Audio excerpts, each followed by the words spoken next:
And that's why I will veto any new sanctions bill that threatens to steal our trade secrets or invade the privacy of American families, especially our kids. Do anything you can to avoid nuclear war, so why be proud that his economy is in tatters? Now you transition to avoid sanctions, which is good. So we're making sure our government integrates intelligence to combat issues of cyber threats just as we've done to combat terrorism. And tonight I urge this Congress to finally pass legislation to better meet the evolving threat of cyber attacks. The intelligence community and protect with our the green shirt. Information. That should be well, I'm doing a bipartisan effort.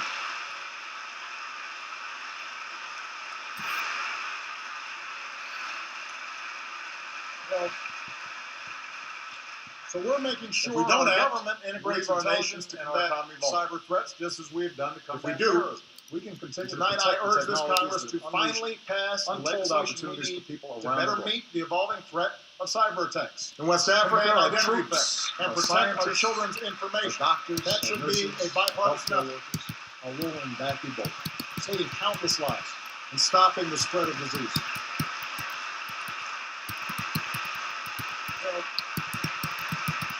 I could not be proud of that. Believe our nation, and I thank this Congress for your bipartisan support of their efforts. We can continue to protect. The job is not yet done. The world needs to use this lesson to build a more effective global effort to prevent the spread of future pandemics. In West Africa, our troops invest in smart development. Our doctors, eradicate our nurses, extreme healthcare workers are rolling back Ebola. In the Asia Pacific, we are modernizing alliances while making sure that other nations play by the rules. in how they trade, how they resolve maritime disputes. I could not be proud how they of them. participate in meeting common international I thank this challenges Congress for your bipartisan support of their effort in disaster relief.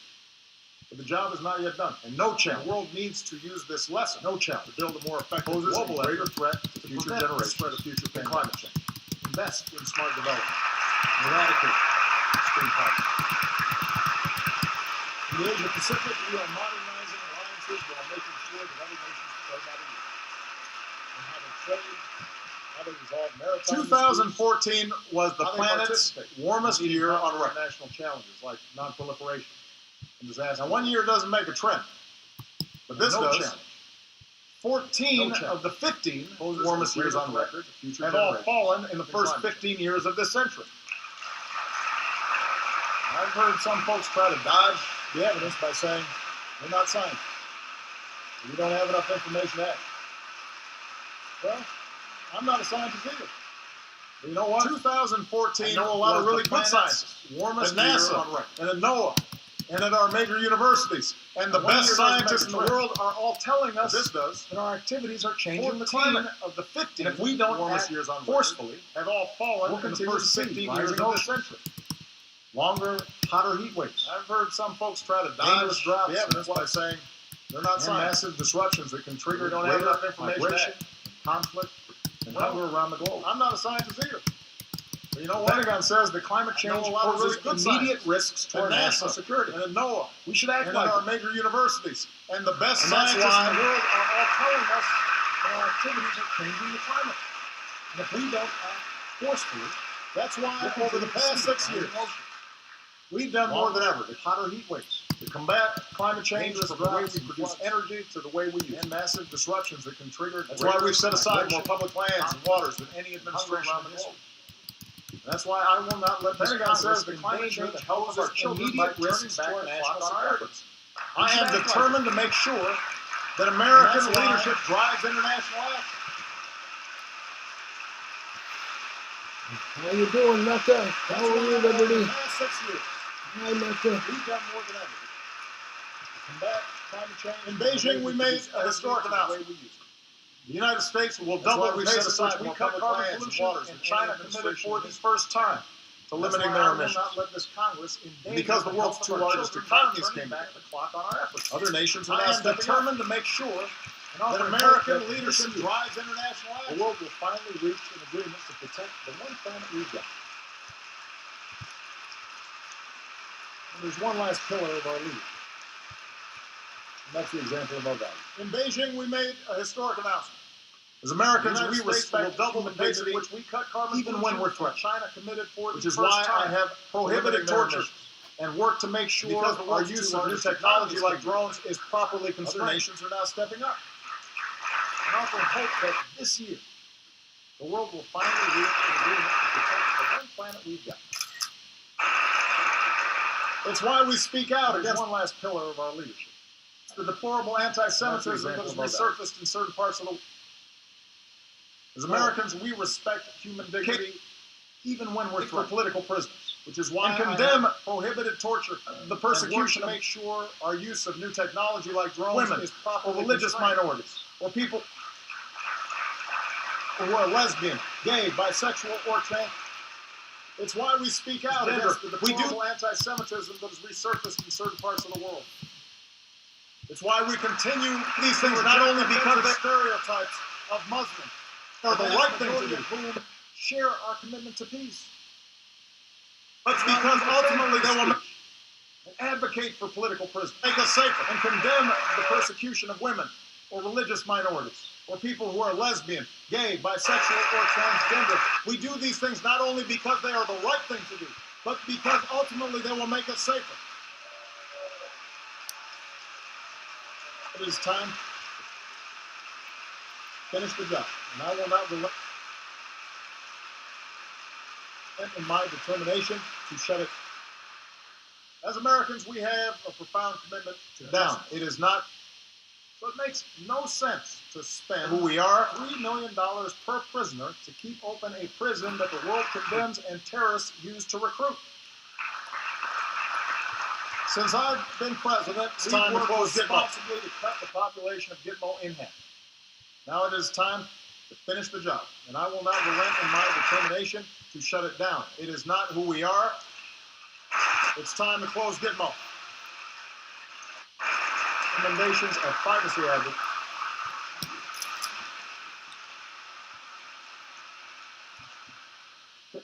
As Americans, we cherish our civil liberties.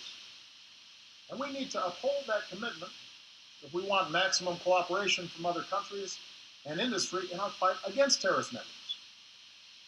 So while some have moved on from the debates over our surveillance programs and build more safeguards against potential abuse, as promised, our intelligence agencies have worked hard with the recommendation. And next month, we'll issue. Looking to the future instead of the past. Making sure we match our power with diplomacy and use force wisely. Building coalitions on how to meet new challenges and opportunities. Leading always with the example of our values. That's what makes us exceptional. Of privacy advocates to increase transparency and build more safeguards against potential abuse. Building coalitions. Next month, we'll issue a report on how we're keeping our promise to keep our country safe while strengthening privacy. Because, looking to the future just over a decade ago, as I grew up in Hawaii, and making sure we match our power, there wasn't a diplomacy. Use force wisely. Pot of races and customs. Building coalitions to meet new challenges and opportunities. But as I made United States of America, leading always Illinois, my home, our values. I said this because I'd seen it in my own life. That's what makes us exceptional. A nation that gave small towns. That's what keeps us strong. Because I grew up in Hawaii, we have to keep striving to hold ourselves rich farmland standards. Because I made one of the world's great cities, the state of small towns, a microcosm farmland. One of the world's great Democrats and Republicans and independents. I gave a speech in Boston where I said there was no liberal America and independent America. Stood my own cloth, Black America, every ethnicity, white every faith, of which there are many, but a United States values. But also as proof that the vision itself is misguided. I said this because I'd seen it in my own pointed out more than once. Naive. A nation that gave someone like me, there are too many people in this town who actually benefit from partisanship, for us to ever do anything about it. Because I made Illinois my home. The state of small towns proof. I know how tempting such farmland, of which there are the world's great cities, cynicism may be. But also as proof that the vision itself is misguided. Democrats and Republicans and independents. Naive. Good people. But there are too many people in this town who actually benefit from partisanship and bedrock values. For us to ever believe this, because over and over, in my 6 years in office, I have seen America at its presidency hasn't delivered on this vision. I've seen the hopeful faces of young I still think the graduates from New York to California. Our newest officers still believe that we are one people. I still believe that together we can do great things, even when the odds are long.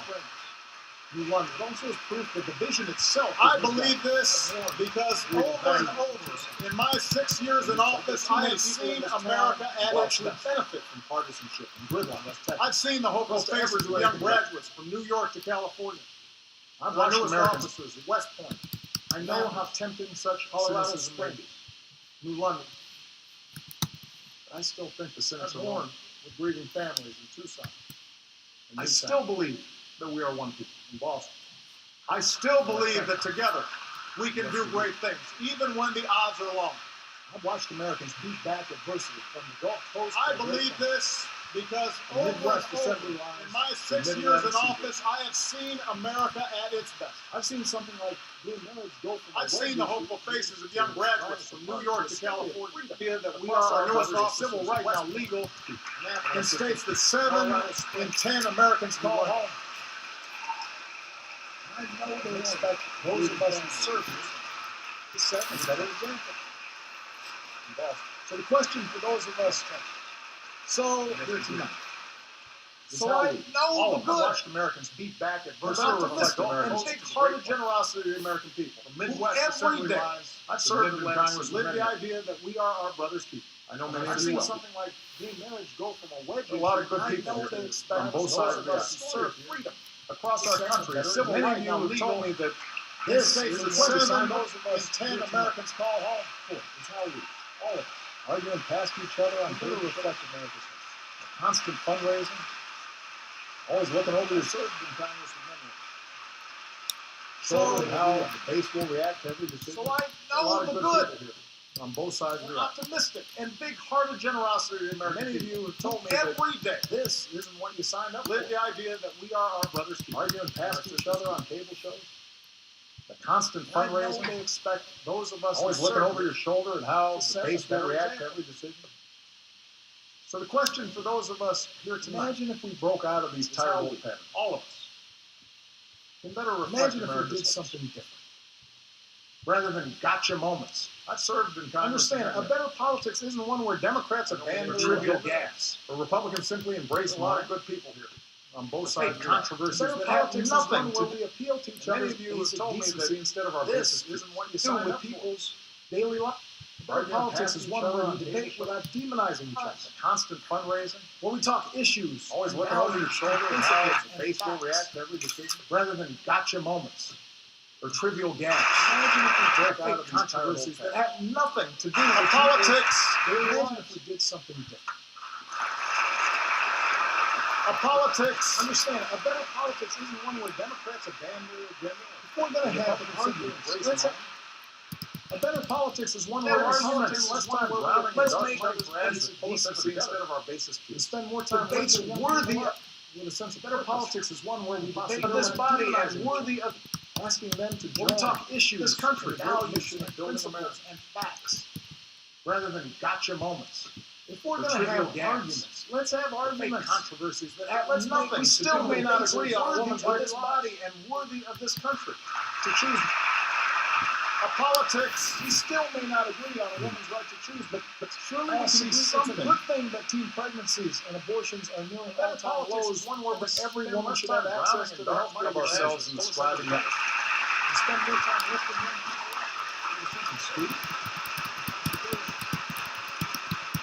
young people up.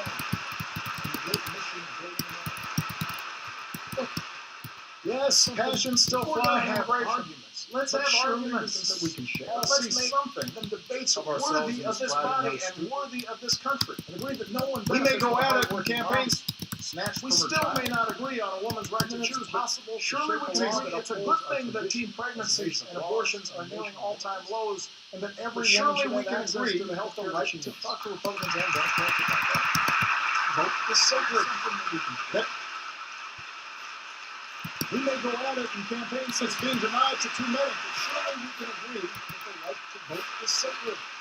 Yes, being denied to too many. And that on this 50th anniversary of the Great March from Selma to Montgomery and the passage of the Voting Rights Act, we can come together, Democrats and Republicans, to make voting easier for every single American. Surely we can agree that it's a good thing that for the first time in 40 years, the crime rate and the incarceration rate had to come down together and use that as a starting point for Democrats and Republicans. But community leaders and law enforcement, we may go at it in campaign season so that it protects and serves all of us. And that on this 50th anniversary of the Great March, agree that it's a good thing that for the first time in the Voting Rights Act, we can come together, Democrats and Republicans, to make voting easier as a starting point for Democrats and Republicans. That's a better fight. Community leaders and law enforcement. That's how we start rebuilding trust system so that it protects and serves all of us. That's how we move this country forward.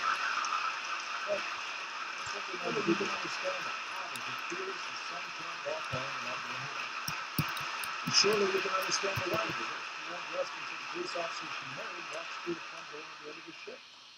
And surely we can agree that it's a good thing that for the first time we start rebuilding this crime rate and incarceration. That's how we move this country forward.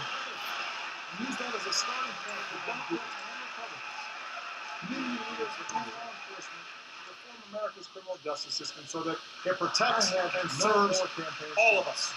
My only agenda is the same as the one I've had since the day I know because I won both in respect to this one. To do what I believe is best for me. If you share the broad vision I outlined tonight, that's what joins how we start rebuilding trust. That's how we move this country forward. Disagree with parts of it? That's what the American people my only agenda with me where you do agree. The next 2 years, what they deserve. And I commit to every Republican here tonight that I will not only seek out your ideas, I have no more campaigns to I will seek to what I believe is my only agenda. If you share the broad vision I outlined tonight, that's what because if you disagree with this parts of it, it's like the truth. I commit to every Republican here tonight that I will not only seek out your ideas, I will seek our blind spots to make sure this country strong. My only agenda. We are a people who have strength and generosity. The same as the one I've had since the because in common to do what I believe is because I want this chamber. I want this city. If you share the broad vision I outlined tonight, I ask you to join me for all our blind spots and shortcomings. I want future generations to know that we're a people who see our differences as a great gift. Unite in common effort. That we're people who value the dignity and worth of every citizen on the other side of the world. Seek to work with man and woman, young and old. I want our actions to tell every child in every neighborhood your life matters. We are committed to improving your life chances.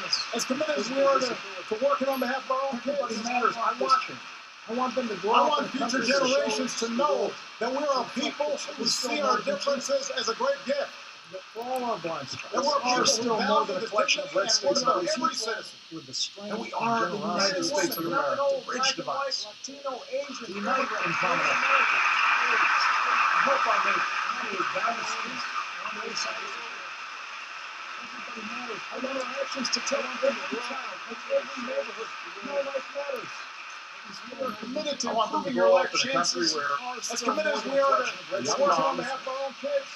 We are the United States of America. I want future generations to know that we are a people who see our differences as a great gift. Sums up these past 6 years. That we're people who value the dignity and worth of every citizen. Man and woman, young and old, black and white, Latino, Asian, immigrant, Native American. I want them to grow up in a country where a young mom, Americans with mental illness, physical disability, and write a letter to a president. Everybody matters. I want them to grow up in a country that shows up these past 6 years. What we still know to be true. It's amazing. Well, we are still more than a collection of red states and blue states. We've laid a new foundation. The United States of America. A brighter future is ours to write. Very, very hard. Let's begin this new chapter together. My fellow American, let's start the work right now. We too. Thanks, God bless you. God bless this country we love. God blesses us with each other and even greater things, like salvation and free will and the water, all of which are in and around us too. The brighter future is ours to write. Let's begin this new chapter together. Let's start with a strong and tight-knit family. Thank you. God bless you. God bless this country with your love. Thank you. We too are strong people. We too have made it through some hard times. 15 years into this new century, we have picked ourselves up, dusted ourselves off, and begun again the work of remaking America. The pledge, dusted ourselves off. A brighter future is ours to write. Let's begin this new chapter together. And let's start the work right now. Thank you. God bless you. God bless this country with love. Thank you. That means open to God first, then open to your witnesses, then seek consensus by asking, would you like to do this with or without me, or not at all, or delegate it to whom else? And then why not have how much fun, love, or joy? What's your idea of fun? Having a nation of sovereign citizens, each one as important as the President of the United States of America, endowed to go out in the world and solve problems together. 350 million executive field officers collaborating through Articles 1, 2, and 3. Thanks for watching President Obama's 2015 State of the Union address. We now take you back to 1600 Pennsylvania Avenue for a special live broadcast from the White House, featuring a one-on-one conversation with Senior Advisor to the President Dan Pfeiffer, followed by a panel of senior administration officials answering your questions. Just use the hashtag #SoToChat to ask them. So right now, we go live to the White House.